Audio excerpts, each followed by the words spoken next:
नमस्कार, capital TV देख रहे हैं आप। मैं हूं आपके साथ पूजा। ब्रेकिंग नाउ में बड़ी खबर आपको बता रहे हैं। उपराष्ट्रपति पद के लिए चुनाव पूरे हो चुके हैं और अब वोटों की गिनती और थोड़ी ही देर के बाद नतीजे सामने आ जाएंगे। आज पता चल जाएगा कि देश का अगला उपराष्ट्रपति कौन होगा, लेकिन नतीजे आने से पहले इंडी अलायंस ने हार मान ली है और राहुल गांधी ने हाथ खड़े कर दिए हैं। तो क्या कुछ हुआ इस दौरान? सुबह से लगातार वोटिंग की प्रतिक्रिया चल रही थी। कुछ सांसद जो है वो बैकआउट कर गए, कोई राजनीतिक दल वोट देने के लिए शामिल नहीं हुआ। अलग अलग खेल आज चुनाव के दौरान देखा गया। तो कैसे हुआ है ये पूरा चुनाव, इससे जुड़ी तमाम बड़ी अपडेट आपको बताएंगे। मेरे साथ जुड़े हुए हैं कैपिटल टीवी के एग्जीक्यूटिव एडिटर राजीव जी। सर, आज क्या क्या हुआ, कैसे विपक्ष को बहुत बड़ा झटका लग गया? देखिए, विपक्ष के नेता अब जब वोट करने जा रहे हैं तो उस समय जवाब क्या दे रहे हैं। जैसे राहुल गांधी ने तो कोई जवाब नहीं दिया। राहुल गांधी कुछ बोलने की स्थिति में नहीं थे, जल्दीबाजी में आए और फिर सीधे वोट कास्ट करने के बाद सीधे निकले, वहां से गाड़ी में बैठ गए। मीडिया वाला पूछते रह गया कि क्या करना है, क्या स्थिति है, कैसे आप लोग एकजुट हैं कि नहीं। कुछ नहीं, सीधे भागकर चले गए क्योंकि उनको नतीजों के बारे में तो जानकारी थी। लेकिन विपक्ष के कुछ दूसरे नेता और एनडीए के कुछ दूसरे नेता, अलग अलग पार्टियों के, जैसे भारतीय जनता पार्टी के नेताओं का जो भी पूछा गया, उन्होंने कहा कि एनडीए की बड़ी बहुमत है और इसलिए इस चुनाव में तो जीत पहले से तय थी। अब विपक्ष को देखना चाहिए था कि वो चुनाव मैदान में आते या नहीं आते, उनको यह निर्णय लेना था। लेकिन उन्होंने निर्णय लिया और चुनावी मैदान में आए। तो अब तो आगे परिणाम बताएगा कि उनके खेमे में क्या चल रहा है। लेकिन विपक्ष के कई सांसद, जैसे सीपीआई के एक नेता हैं, राज्यसभा सांसद है संतोष कुमार, और उन्होंने सीधे तौर पर कहा कि अभी चुनाव जो वोटिंग चल रही है, उस वोटिंग के बाद ये पता चलेगा कि हम लोग कितने एकजुट रहे, कैसे एकजुट रहे। क्योंकि उनका मानना है कि ये जो मार्जिन है वोटों की, वो मार्जिन पिछले चुनाव से कम होगी। पहले भारतीय जनता पार्टी के कैंडिडेट 200, 250, 300 वोटों से जीतते थे।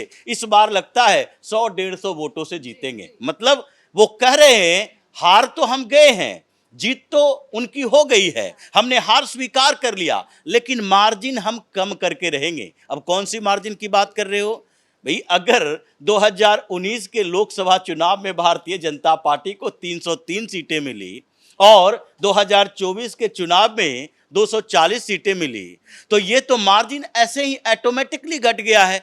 एनडीए के लोकसभा सांसदों की संख्या घट गई है, तो ऐसे में ये मार्जिन कम होना तो लगभग तय है। लेकिन आप ये बताओ कि ये भारतीय जनता पार्टी के जो एनडीए है, उस एनडीए के अलावा जितनी पार्टियां हैं, क्या उसे जोड़ पाए?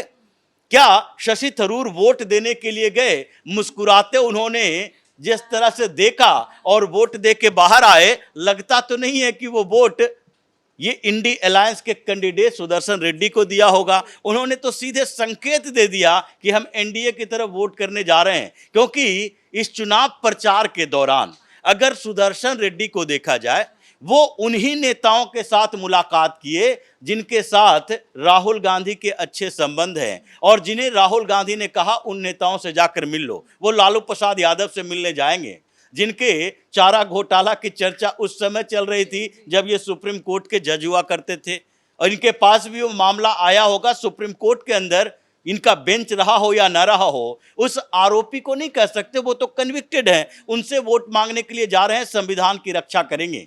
इन लोगों से वोट मांग के संविधान की रक्षा करेंगे। और ये सुदर्शन रेड्डी गए अखिलेश यादव से मिलने के लिए, ये शशि थरूर से मिलने के लिए नहीं गए कि चलिए भाई आपको राहुल गांधी से समस्या है, लीडरशिप से समस्या है, हमसे क्या समस्या है, हमारे साथ आइए, क्योंकि आपकी पार्टी और आपके गठबंधन की तरफ से हमें उम्मीदवार बनाया गया। लेकिन वो वहां पर नहीं गए क्योंकि उनको पता था कि जाएंगे तभी भी शशि थरूर वोट इनके पक्ष में नहीं करेंगे। कांग्रेस पार्टी के अंदर शशि थरूर तो इकलौते ऐसे नेता नहीं होंगे। इस लिस्ट में क्या कुछ और सांसदों का नाम शामिल है? बिल्कुल सांसदों का नाम शामिल है, या कांग्रेस के कई नेता हैं। इसलिए तो इन लोगों ने एक दिन पहले से कहना शुरू कर दिया था सेंधमारी हो रही है, इंडी अलायंस में सेंधमारी हो रही है। और तभी अभी पूरे दिन के अंदर एक एक करके, एक दिन पहले से शुरू हो गया।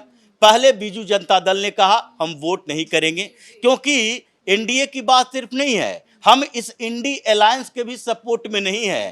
कांग्रेस जैसे हमारे यहाँ राजनीति करती है, उससे हम उनके पक्ष में उनके कैंडिडेट को वोट नहीं कर सकते। बीआरएस के सामने इन लोगों ने कई प्रस्ताव रखे थे, केसीआर के सामने प्रस्ताव रखे, सुदर्शन रेड्डी मिलने के लिए भी गए, क्योंकि सुदर्शन रेड्डी तो आंध्र प्रदेश से हैं और आंध्र प्रदेश और तेलंगाना उस समय एक ही था जब सुदर्शन रेड्डी कभी चीफ जस्टिस सुप्रीम कोर्ट के जस्टिस हुआ करते थे, और उन्होंने बाद में जब राजनीति में कदम रखा आंध्र प्रदेश के लिए प्रोजेक्ट करते नजर आए। तो ऐसे में वो सोच रहे थे कि आंध्र प्रदेश का ही हिस्सा है, जैसे बिहार झारखंड में ऐसा समझा जाता है। तो इसी तरह से वो उनके पास गए थे, लेकिन क्या कहा बीआरएस ने? सीधे कहा आपसे समस्या नहीं है, मुझे समस्या राहुल गांधी से है।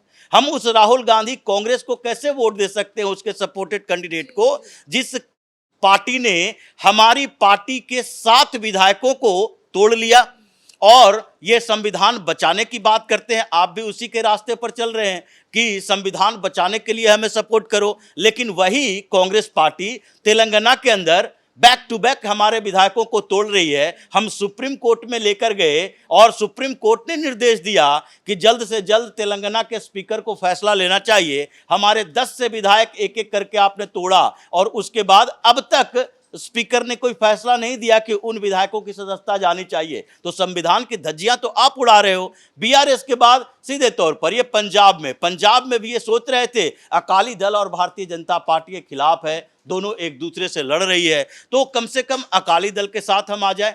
तो अकाली दल ने भी कह दिया नहीं, भारतीय जनता पार्टी के समर्थन में वोट करना न करना अलग बात है, लेकिन हम कांग्रेस के इंडी अलायंस के इस कैंडिडेट को वोट नहीं करेंगे, वो भी अलग हो गई। मतलब जो आप समझा रहे हैं कि चाहे वो बीजेडी हो, बीआरएस हो या अकाली दल हो, जिन राजनीतिक दलों ने चुनावी प्रक्रिया से दूरी बनाई, उसका नुकसान इंडी अलायंस को हो गया। बिल्कुल होना है, क्योंकि इंडी अलायंस का मतलब क्या, ये जो अपोजिशन के कैंडिडेट की बात ये लोग कर रहे थे, ये तो यही बात कर रहे थे कि पूरे अपोजिशन के तरफ से एक कैंडिडेट बने हैं। ये सिर्फ इंडी अलायंस की बात ही नहीं कर रहे थे, और वही बात ममता बनर्जी ने भी कही थी, इंडी अलायंस का कैंडिडेट नहीं। और वही सुदर्शन रेड्डी ने भी कहा था कि हम इंडी अलायंस के इंडी ब्लॉक की तरफ से कैंडिडेट नहीं है, हम पूरे अपोजिशन की तरफ से कैंडिडेट है। क्योंकि ममता बनर्जी ने कहा था इंडी अलायंस की बात करोगे तो फिर इंडी अलायंस का पार्टनर तो हम भी नहीं है। अरविंद केजरीवाल ने कहा था कि हम भी इंडी अलायंस छोड़ चुके हैं, तो क्या मेरा सपोर्ट नहीं चाहिए?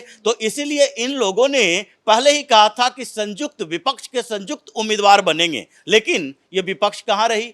विपक्ष की अलग अलग पार्टियों ने तो अलग अलग तरीके से काम किए, और इन लोगों ने वोटिंग से ही अपने आप को अलग रखा। आम आदमी पार्टी में वो तो अनाउंस्ड कैंडिडेट है।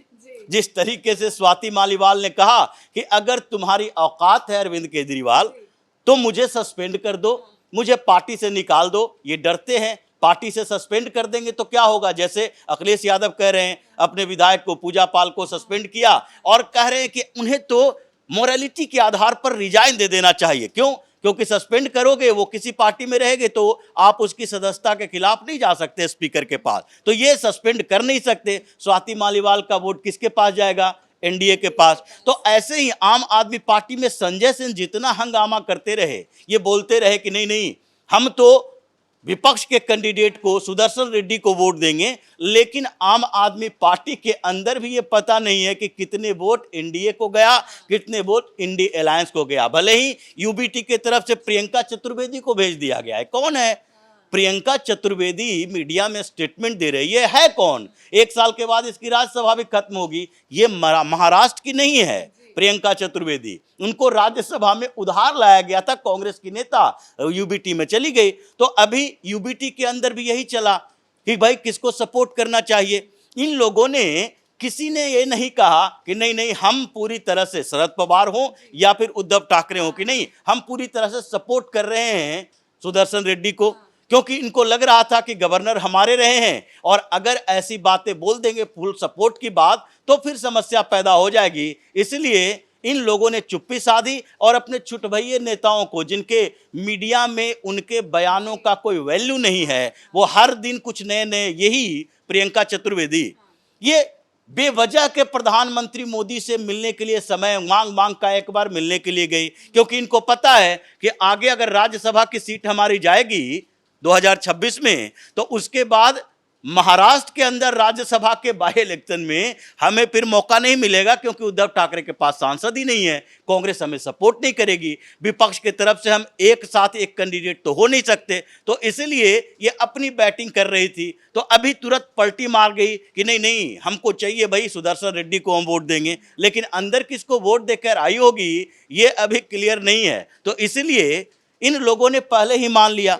राहुल गांधी ने मान लिया, और सीपीआई की तरफ से कहा गया कि नहीं नहीं मार्जिन कम होगा लेकिन जीत तो उन्हीं की होगी, सीपी राधाकृष्णन की। तो अभी जो वोटिंग खत्म हो चुकी है, फैसला आना बाकी है, लेकिन इन लोगों ने मान लिया कि फैसला एनडीए के पक्ष में है। और अभी जो इस चुनाव में ये लोग चाह रहे थे कि कम से कम अपोजिशन पार्टियां एकजुट होकर भारतीय जनता पार्टी को और मोदी को चैलेंज करे, ये चाह रहे थे कि एक भी ऐसी पार्टी एनडीए की हो जो कि सुदर्शन रेड्डी यानी कि गैर राजनीतिक व्यक्ति की बात जो कर रहे थे, सुप्रीम कोर्ट के पूर्व जज हैं, ऐसी अवधारणा क्रिएट करके एनडीए की कोई पार्टी को तोड़ ले, छोटी पार्टी हो बड़ी पार्टी हो। आंध्र प्रदेश की बात करके वहां का कैंडिडेट देके हम आंध्र प्रदेश में भारतीय जनता पार्टी की सहयोगी पार्टी को तोड़ ले, चाहे पवन कल्याण ही क्यों ना हो या फिर आंध्र प्रदेश में टीडीपी ही क्यों ना हो, लेकिन ये पूरा का पूरा एजेंडा खत्म हो गया, वोटिंग खत्म हुई, इनका एजेंडा एक्सपोज हुआ।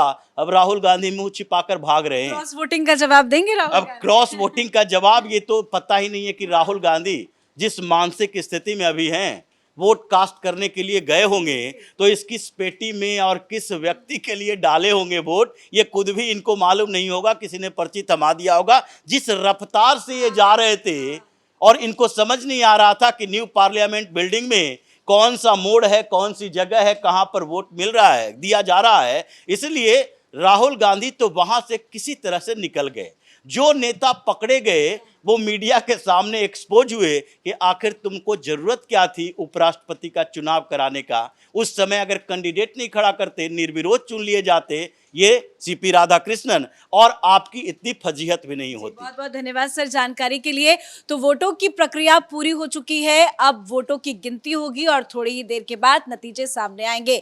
शुरू से ही ये बार बार कहा ही जा रहा था, क्योंकि बहुमत जो है वो एनडीए के पास था, सीपी राधाकृष्णन की जीत पक्की थी, लेकिन फिर भी विपक्षी गठबंधन की तरफ से ये दिखाने की कोशिश की गई थी इस चुनाव में कि हम एकजुट है, लेकिन चुनाव में पूरा का पूरा इंडी अलायंस बिखरा और अलग थलग ही नजर आया, जो राहुल गांधी के लिए एक बहुत बड़ा झटका है। इस बड़ी खबर में मेरे साथ फिलहाल इतना ही। कैमरा पर्सन अशोक के साथ मैं पूजा, कैपिटल टीवी।